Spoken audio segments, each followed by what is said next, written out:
मराठी स्वाभिमानाचा देवेंद्र फडणवीस या राज्याचे मुख्यमंत्री आहेत ना, त्यांनी जाहीर करावं ही आमची अधिकृत भूमिका आहे की नाही। आणि तसं नसेल तर आज त्यांनी विधिमंडळात भैयाजी जोशी यांच्या वक्तव्याचा निषेध केला पाहिजे, निंदा केली पाहिजे, तसा ठराव मंजूर केला पाहिजे।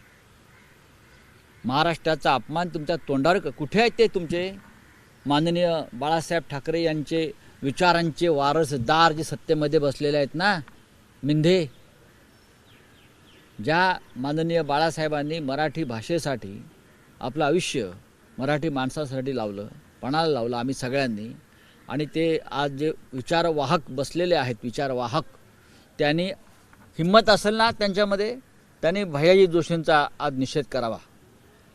काल त्यांनी काल औरंगजेबासंदर्भात त्यांनी फार मोठं भाषण केलं, बरोबर आहे। हे तर औरंगजेबापेक्षा भयंकर कृत्य आहे।